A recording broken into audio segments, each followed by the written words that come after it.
The morning shift alarm rang across Station Alpha 7 like it had every day for the past 15 years. But this time nobody answered. Commander Zethek of the Galactic Council Defense Force stood in the empty control room and felt something cold settle in his stomach. The humans were supposed to be here. They were always here.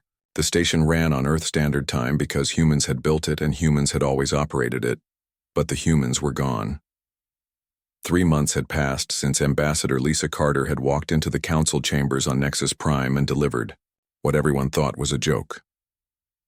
She had placed a simple datapad on Chancellor Vextar's desk and announced that humanity was resigning from the Galactic Council effective immediately.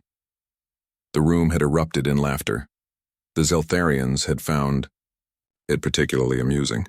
After all, what could humans possibly do without the guidance and protection of superior alien civilizations? Lisa had waited for the laughter to die down before speaking again. Her voice had been calm and professional. We are pursuing other opportunities and will be relocating to regions better suited to our development. All human personnel will be withdrawn from council space within 90 days. We thank you for the opportunity to serve. Chancellor Vexatar had waved a dismissive hand. Very well. Don't let the airlock hit you on your way out. More laughter had followed. The humans were useful laborers and decent enough engineers, but hardly essential. Let them go play in the outer rim if they wanted to. The galaxy would continue just fine without them. Now Zethak stared at the dark control panels and wondered if they had all made a terrible mistake. Station Alpha 7 was one of 17 defense posts that formed a protective ring around the Council's core worlds. For decades, these stations had been humanity's responsibility. They had volunteered for the duty when other species had deemed it too boring or too dangerous. Humans seemed to enjoy the isolation and the technical challenges. The station's main computer was still running, but barely. Warning lights flashed across every board. Life support was functioning on backup power. The defensive shields were down to 30%. Most concerning of all, the long-range sensors had gone completely offline 2 days ago. Without those sensors, the station was blind to anything approaching from deep space. Zethak had brought a team of Vorthon technicians with him. The Vorthons were logical and methodical. If anyone could figure out how to operate human-built systems, it would be them. But as he watched them struggle with the interfaces, he began to understand the scope of the problem. The control systems are unlike anything in our databases, reported Chief Technician Mordan. The humans appear to have used intuitive rather than logical design principles. Nothing follows standard galactic protocols. Zethak moved to the communications array. He had been trying to contact the other defense stations for hours. Station Beta 3 had responded yesterday with a brief message saying they were experiencing technical difficulties. Station Gamma 12 had gone silent 4 days ago. As for the rest, he was beginning to suspect they were all dark. The humans had left, behind detailed technical manuals for their equipment, but the manuals assumed a level of background knowledge that other species apparently lacked. Every solution referenced 10 other systems. Every system connected to 20 others. It was like trying to understand a vast web when you could only see one strand at a time. "Sir," called one of the Vorthons from the sensor station, "I have managed to activate short-range detection, but I am finding something troubling." Zethek hurried over.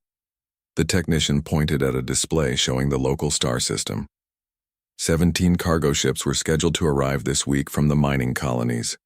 According to the logs, only 3 have reported in. The others are simply missing. This was not good news. The mining colonies in the outer rim had been almost exclusively human operations. Humans seemed to thrive in the harsh conditions that other species found unbearable. They had volunteered to work the dangerous asteroid mines and the isolated planet crackers. In return, they had been given significant autonomy in how they managed those operations. "Have you tried contacting the colonies directly?" asked Zethek. "I have been attempting to do so for the past hour," replied the technician. "I am receiving no responses from any of the 17 mining facilities in this sector." A chill ran down Zethak's spine. 17 mining operations. Thousands of workers. All silent. He activated his personal communicator and tried to reach his superiors at Council headquarters. The transmission went through, but the response he received was not reassuring. Commander Zethak, this is Admiral Kethmore. We are aware of the situation. Defense Stations 7 through 15 are all reporting similar problems. We are also losing contact with human settlements throughout the Outer Rim. Admiral, what are your orders? Asked Zethak. There was a pause before Kethmore replied. Continue your efforts to restore station operations. We are sending additional technical teams to assist you. In the meantime, we are redirecting patrol ships to cover the defense grid gaps.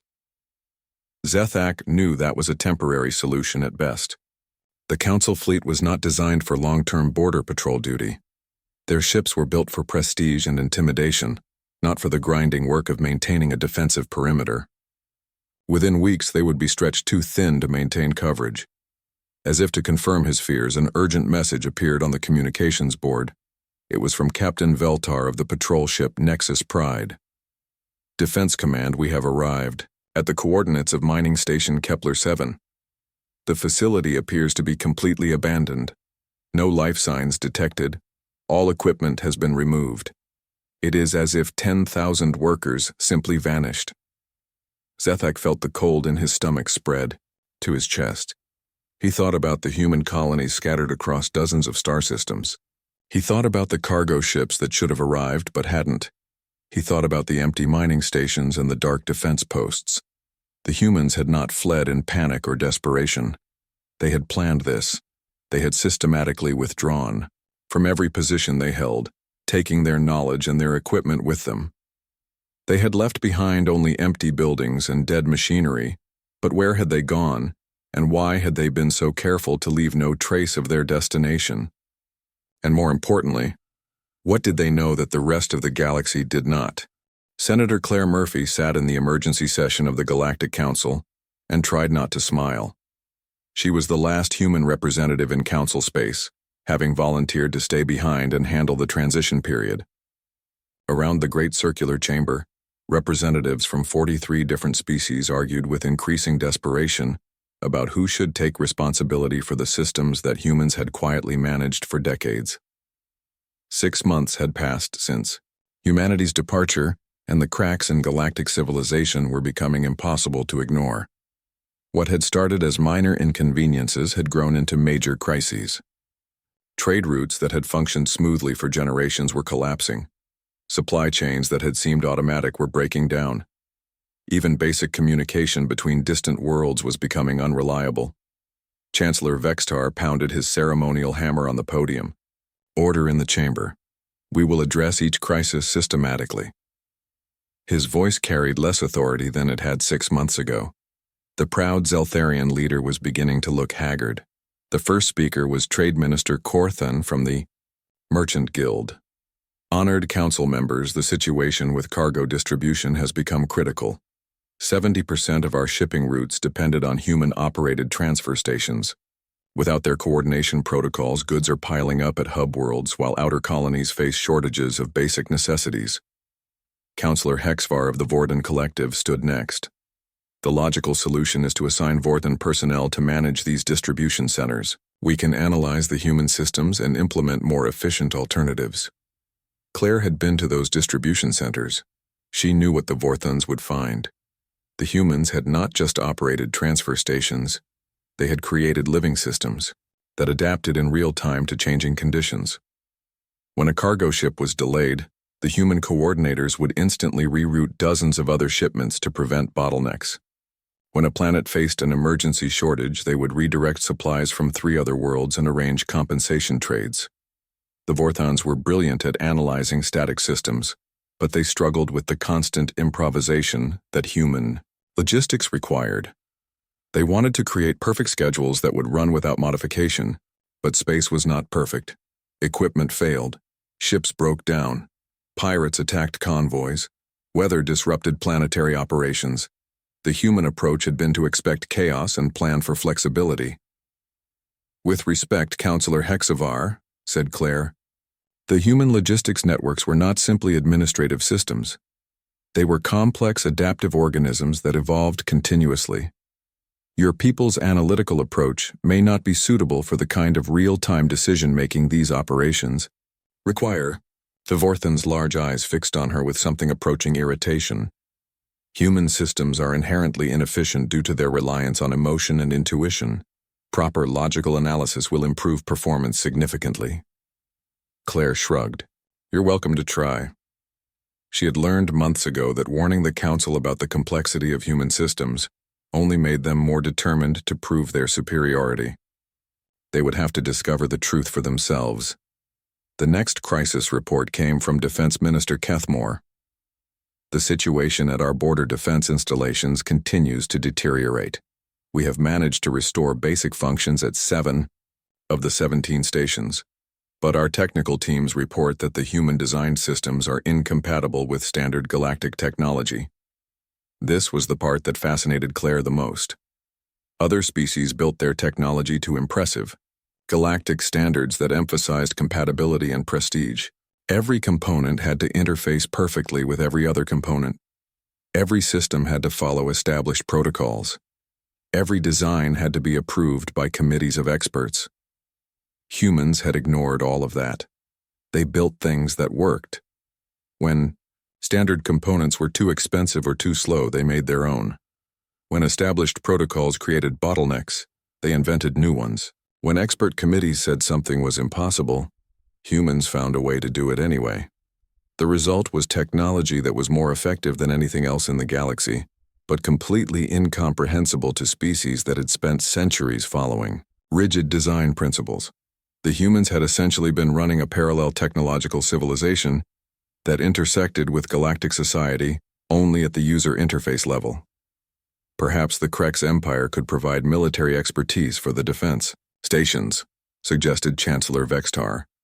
General Korthak of the Krex Empire stood slowly. His massive frame was covered in ceremonial armor that had been polished to mirror brightness. The Krex Empire does not concern itself with the technical maintenance of equipment. We fight, others repair. That was the problem in a nutshell. Every species in the Council had specialized in what they considered prestigious work. The Zeltharians ruled and made grand speeches. The Vorthons analyzed and created theoretical frameworks. The Krex fought glorious battles. The Beta Z traded and negotiated profitable deals. The humans had done everything else. They had maintained the machines. They had coordinated the logistics. They had solved the endless small problems that kept civilization functioning. They had worked in the background while other species took credit for their accomplishments. What about asking our human representative for assistance? Suggested Councillor Velshi from the Andorian delegation. All eyes turned to Claire. She had been expecting this moment for weeks. I'm afraid that's not possible. I have no authority to speak for humanity in technical matters. My role here is purely ceremonial now. But surely you can provide basic information about human systems, pressed Chancellor Vextar. Claire spread her hands apologetically. The humans who designed and operated those systems took their knowledge with them. I'm a political liaison, not an engineer. I know how to file reports and schedule meetings, not how to run a cargo distribution network or maintain a defense station. What she did not say was that she had received regular updates from the human Exodus fleet. She knew exactly where they had gone and what they were doing. The reports she received made the Council's current crisis seem like a minor administrative inconvenience compared to what humanity was discovering in the void between galaxies. But the Council was not ready to hear about that yet. They still believed that humans were a junior species that had gotten lucky with a few useful inventions. They could not imagine that humanity had been deliberately hiding their true capabilities for decades. We need to establish contact with the human settlements, declared Chancellor Vextar. They left in haste. Surely they will be willing to negotiate a return once they realize how much the galaxy needs their services. Claire almost laughed at that. The Council still believed that humans had left because they were frustrated or seeking better opportunities. They had no idea that humanity's departure had been planned for years. They had no concept of the vast project that humans had been secretly preparing in the dark spaces beyond the galactic rim. I can attempt to forward any messages you wish to send, offered Claire. Though I should warn you that response times may be considerable given the distances involved. What she did not mention was that the last reliable estimates put the human fleet approximately 50,000 light-years beyond the edge of the galaxy and moving outward at an accelerating pace, using propulsion technology that the Council did not know existed. Around the chamber, the arguments continued. Species that had cooperated smoothly for centuries were beginning to blame each other for the growing crisis. The careful balance that had held the Council together was starting to fracture under the stress of trying to replace human contributions. Clare watched it all with a mixture of sadness and pride. Sadness that it had come to this. Pride that her species had finally decided to stop hiding their true potential behind a mask of harmless competence. The ship that approached Nexus Prime looked wrong in ways that made the Council's sensors struggle to process it. Captain Jake Morrison's vessel seemed to slip between dimensions as it moved, appearing solid one moment and translucent the next. Its hull reflected starlight in patterns that hurt to look at directly, and it left no wake in space despite moving at impossible speeds. 1 year had passed since humanity's departure, and the Galactic Council was barely holding together. Food shortages plagued the core worlds. Trade had collapsed between the inner and outer systems. Civil unrest was spreading as citizens began to realize that their comfortable lives had depended on human labor that was no longer available. Chancellor Vextar received Morrison's request for an audience with a mixture of relief and wounded pride. Perhaps the humans had finally realized their mistake and were ready to return with apologies and reasonable terms for reintegration. Morrison entered the council chamber alone, but he moved with a confidence that had not been there before. His appearance had changed in subtle ways that were difficult to define. His eyes seemed deeper, as if they had seen distances that stretched beyond normal space. His voice carried harmonics that made the translator systems work harder than they should have needed to. Honored members of the Galactic Council, Morrison began, I come with a final offer from humanity. Chancellor Vextar leaned forward in his seat. Captain Morrison, we are pleased to see that your people have reconsidered their hasty departure. What terms do you propose for your return? Morrison smiled, and the expression contained sadness mixed with something that might have been pity. We are not returning, Chancellor. We are offering you the opportunity to join us. The chamber erupted in confused murmurs. Join them where? Join them in what? Morrison waited for silence before continuing. In the void between galaxies, we have discovered things that make your greatest achievements look like children's toys. We have learned to work with dark matter the way you work with ordinary metals. We have found energy sources that make stars seem dim. We have encountered forms of consciousness that exist in dimensions you cannot imagine. Morrison gestured, and holographic images filled the chamber. The council members gasped as they saw structures that dwarfed solar systems. Ring-shaped constructions that could have held entire star clusters rotated slowly in the cosmic deep. Ships that phased in and out of visible reality moved between them like living things. This is impossible, declared Counselor Hexvar of the Vorthan Collective. The energy requirements alone would exceed the output of 1,000 stars. You are thinking in terms of matter-based physics, replied Morrison. We have moved beyond those limitations.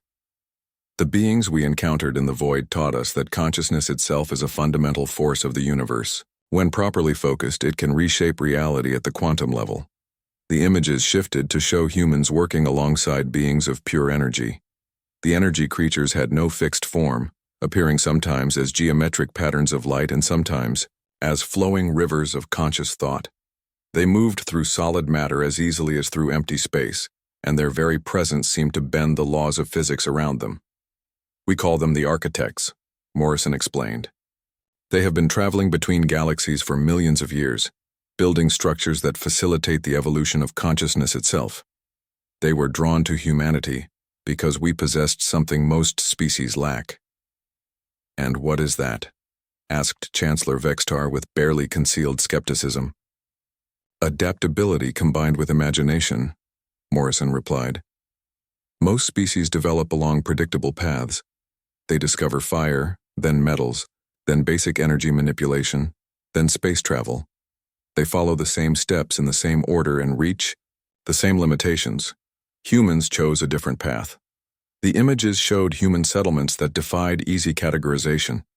Some existed partially in normal space and partially in dimensions that folded reality into impossible geometries. Others seemed to be made of crystallized time itself, their structures changing constantly while remaining fundamentally stable. We offer you the chance to join us in this expansion beyond the galaxy, Morrison continued. But you would come as junior partners in an enterprise that stretches across cosmic distances. You would need to abandon your rigid hierarchies and your assumptions about how the universe works. General Korthak of the Krex Empire stood abruptly.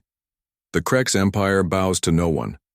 We will not become subordinates to escaped human colonists who have allied themselves with unknown aliens.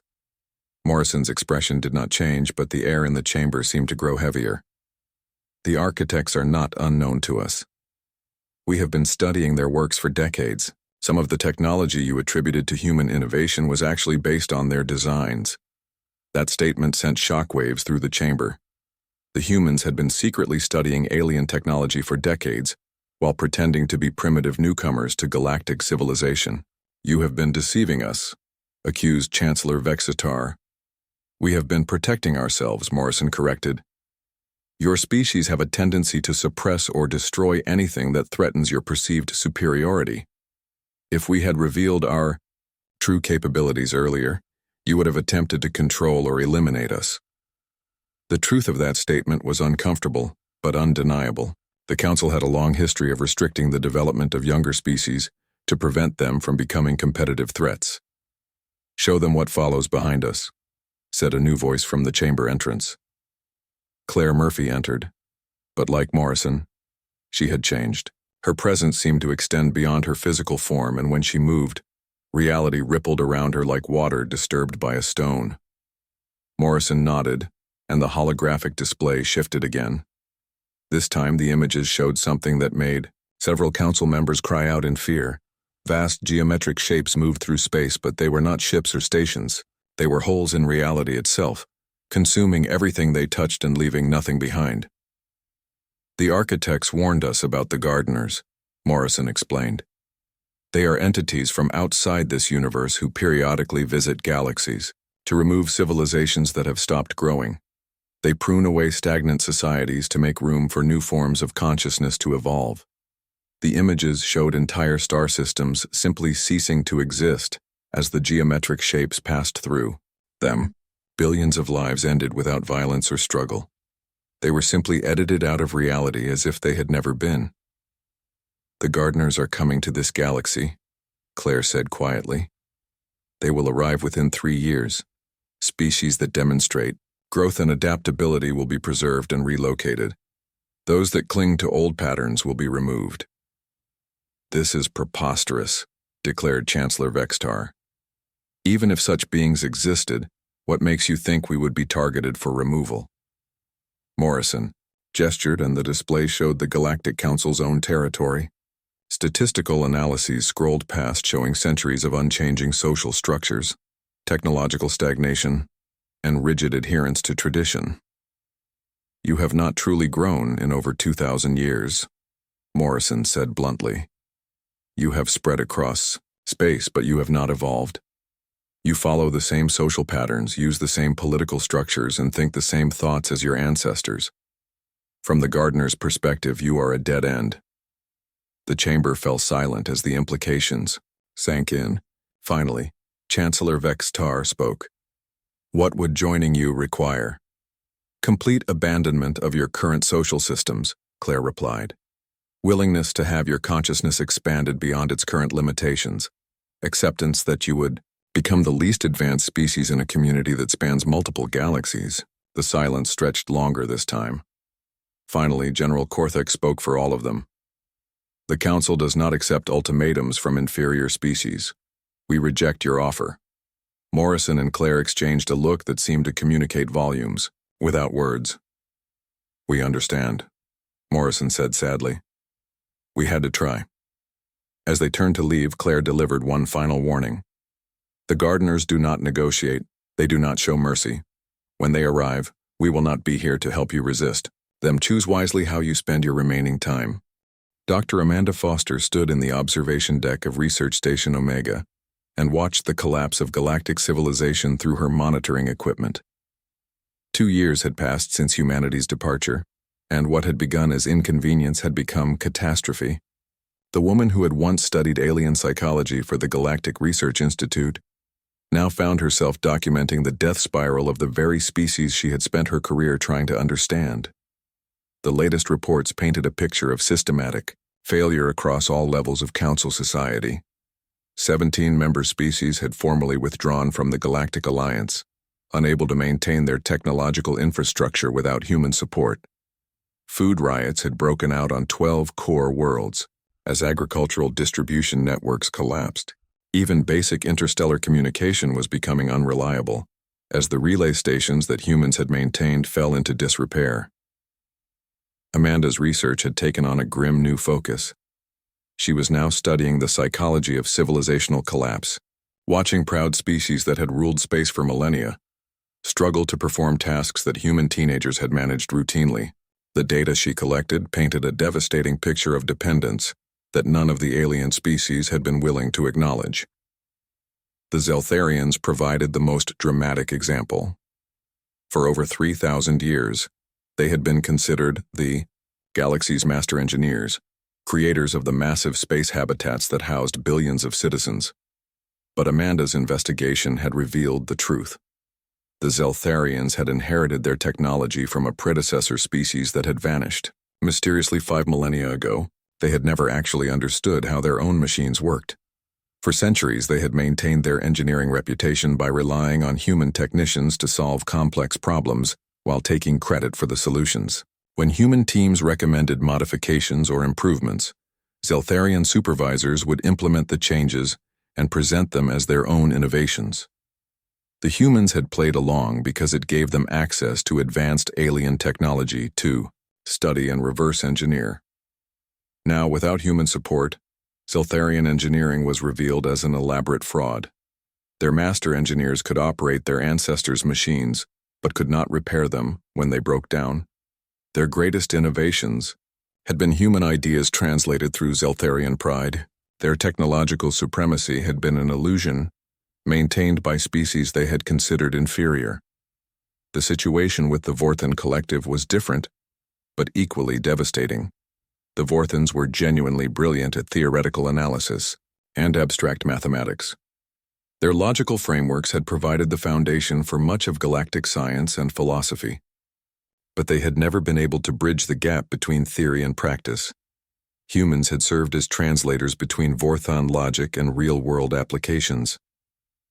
When the Vorthans developed elegant mathematical models for optimizing trade routes, humans figured out how to implement those models in the chaotic reality of interstellar commerce. When Vorthan scientists created theoretical frameworks for exotic physics, human engineers found ways to turn those theories into working technology. Without humans to handle the practical implementation, Vorthan logic had become useless perfectionism. They could design flawless systems that worked beautifully in computer simulations, but failed catastrophically when exposed to the unpredictable variables of real space. Their attempts to take over human-managed operations had resulted in rigid procedures that collapsed at the first sign of unexpected circumstances. The Krex Empire had fared worst of all. Their military culture had been built around the assumption that other species would handle all non-combat responsibilities. Krex warriors were magnificent fighters, but they had no idea how to maintain their own equipment, coordinate their own logistics, or even prepare their own food. Human support staff had managed every aspect of Krex military operations except the actual fighting. They had maintained the weapons, planned the supply chains, coordinated the communications networks, and even designed the battle strategies that Krex commanders claimed as their own tactical genius. Without human support, the mighty Krex Empire was revealed as a collection of skilled fighters who could not feed themselves or keep their weapons operational. Their great warships were stranded in space because no Krex understood how to operate the maintenance systems. Their feared legions were reduced to scavenging for supplies because their logistics networks had completely collapsed. Amanda's most disturbing discovery was how deliberately humans had hidden their true capabilities. Her research through old archives revealed evidence of systematic deception, dating back decades.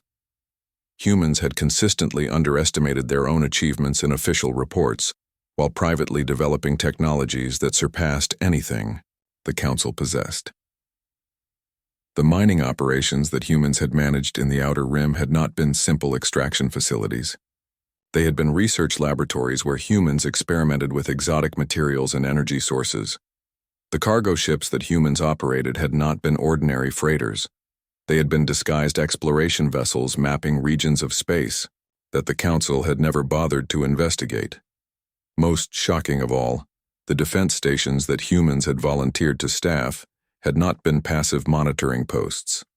They had been sophisticated sensor networks designed to detect threats from outside the galaxy.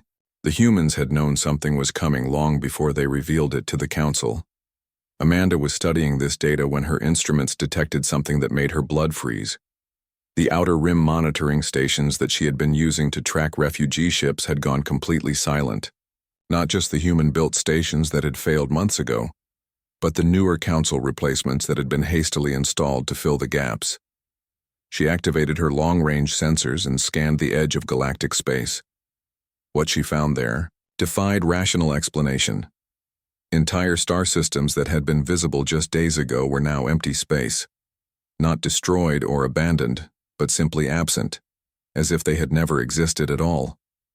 Emergency communications flooded the research stations. Receivers, scout ships that had been dispatched to investigate the Outer Rim silence were sending frantic reports before their signals cut off abruptly. The few that managed to return spoke of shadows moving between stars and geometric shapes that hurt to perceive directly. Admiral Kethamore's voice crackled through the communication system with barely controlled panic. All stations, we have confirmed visual contact with unidentified objects approaching from galactic north. The objects do not conform to any known physical parameters. They appear to be consuming space itself as they advance. Amanda switched her instruments to maximum magnification and aimed them toward the coordinates the Admiral had provided. What she saw made her question her sanity. Massive geometric structures were moving through space in formation, but they were not made of any recognizable matter. They seemed to be holes in reality itself, regions where space-time had been folded into impossible configurations. As she watched, one of the structures passed through the location where the star system Epsilon Reticuli had been located. The system did not explode or collapse. It simply ceased to exist, leaving behind perfectly empty space with no trace that billions of lives had ever been there. The communication channels erupted with reports from across the Outer Rim.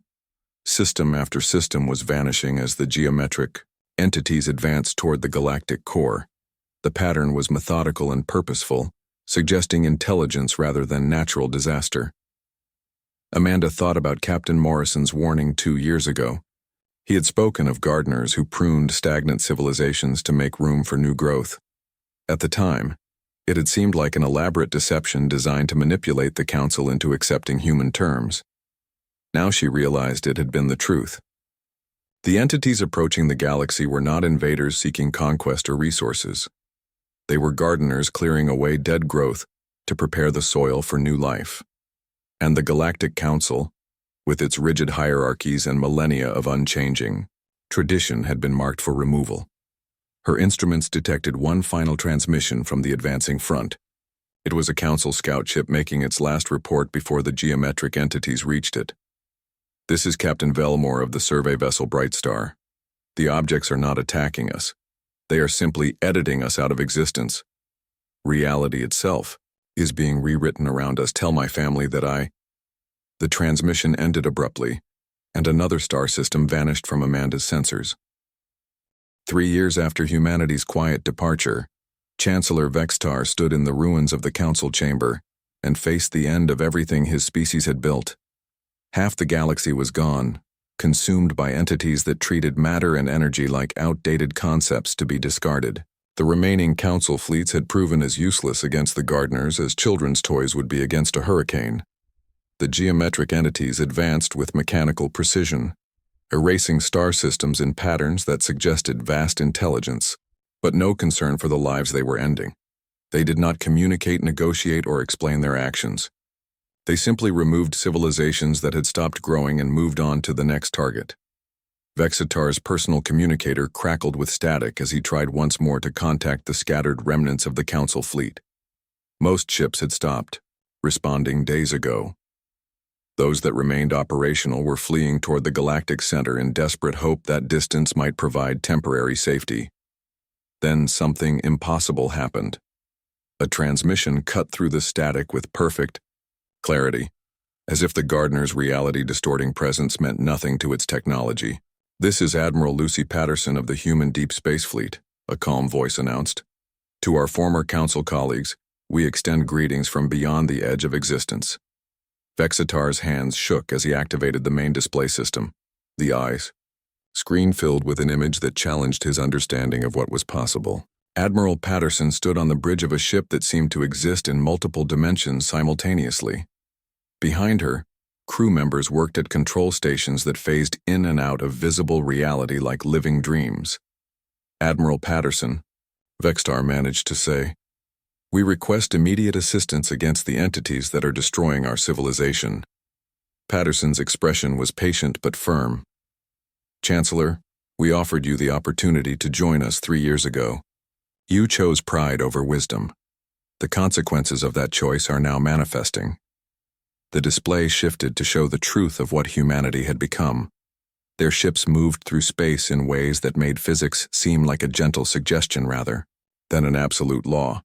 They existed partially in normal reality and partially in dimensions that folded space-time into impossible configurations. Around them, energy beings that Patterson called the architects flowed like rivers of conscious light. "The gardeners are not our enemies," Patterson explained. "They are cosmic farmers maintaining the universe's capacity for growth and change. Civilizations that adapt and evolve are preserved and guided to new frontiers. Those that stagnate are removed to make room for fresh possibilities." Vexitar felt his pride crumble as the full scope of humanity's transformation became clear. They had not fled the galaxy in fear or desperation. They had graduated from it, while the Council had spent centuries maintaining the same social structures and following the same patterns. Humans had been quietly preparing for a journey that transcended everything the galaxy had to offer. "Please," Vexitar said, abandoning the dignity he had maintained for decades. "Our people are dying. Entire species are being erased from existence. Surely there must be something you can do." Patterson's image was joined by other human figures that seemed to exist in a constant state of transformation. Captain Morrison appeared, but his form shifted between solid matter and pure energy. Clare Murphy materialized beside him. Her consciousness apparently expanded across multiple dimensional layers simultaneously. "The gardeners operate according to principles that extend beyond individual galaxies," Morrison explained. "They evaluate civilizations based on their potential for continued growth and development. Species that demonstrate adaptability and innovation are offered opportunities for advancement. Those that have reached the limits of their evolution are recycled into raw materials for new forms of consciousness." The display showed the truth behind the galaxy's structure. What the Council had considered the natural order of space had actually been a carefully maintained garden. The architects and other advanced beings had been guiding galactic development for millions of years, nurturing promising species and removing those that had exhausted their potential. "You evaluated us as inferior," Clare observed. "But we were the only species in the galaxy that continued to evolve. While you perfected your existing capabilities, we developed new ones.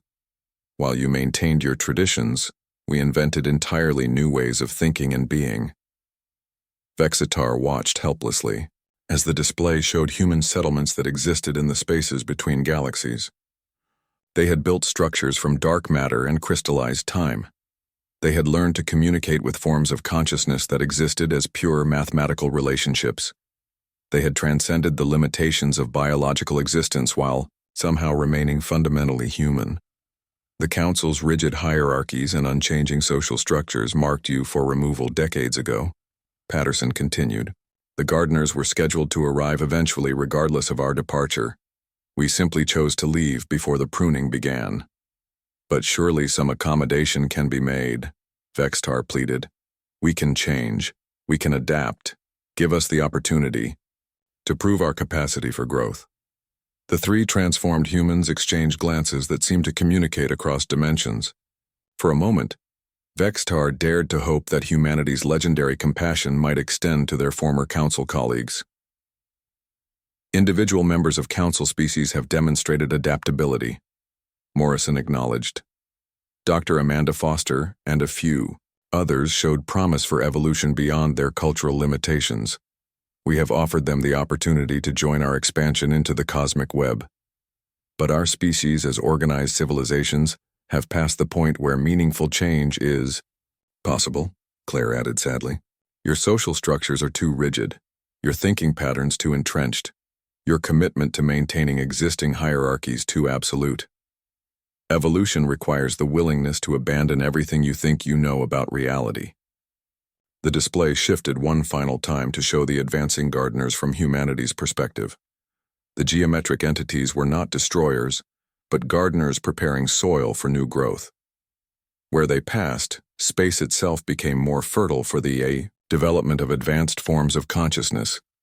The civilizations they removed were not destroyed but transformed into potential energy for future evolution. The universe is vast beyond your current ability to comprehend, Patterson said gently.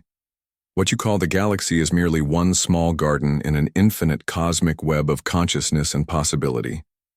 We are moving on to explore regions where reality itself is still being written. And you will leave us to face extinction alone, Vextar said bitterly. You chose isolation when you rejected our offer of partnership, Morrison replied. The universe does not reward civilizations that refuse to grow. The gardeners ensure that stagnant species do not prevent others from reaching their potential. The transmission began to fade as humanity's ships prepared to depart for destinations beyond the cosmic horizon. Patterson's final words carried across the dissolving connection with a mixture of sadness and infinite possibility. We learned that existence does not end at the edge of the galaxy, Chancellor. For those ready to abandon their birthplace and embrace the unknown, it is just the beginning. Perhaps in your next incarnation, your species will choose growth over pride. The display went dark, leaving Vextar alone in the chamber where galactic civilization had once seemed eternal and unshakable. Outside the station's windows, another star system vanished as the gardeners continued their methodical work of cosmic renewal. In the distance, barely visible at the edge of sensor range, humanity's fleet disappeared into the spaces between galaxies where consciousness itself was still learning what it meant to exist. They carried with them the transformed remnants of a species that had chosen evolution over comfort, growth over security, and the infinite unknown over the familiar limitations of home. Behind them, the galaxy continued its transformation from a collection of stagnant civilizations into fertile ground for whatever new forms of life the universe would dream into existence. The age of the Galactic Council was ending, but the age of cosmic consciousness was just beginning.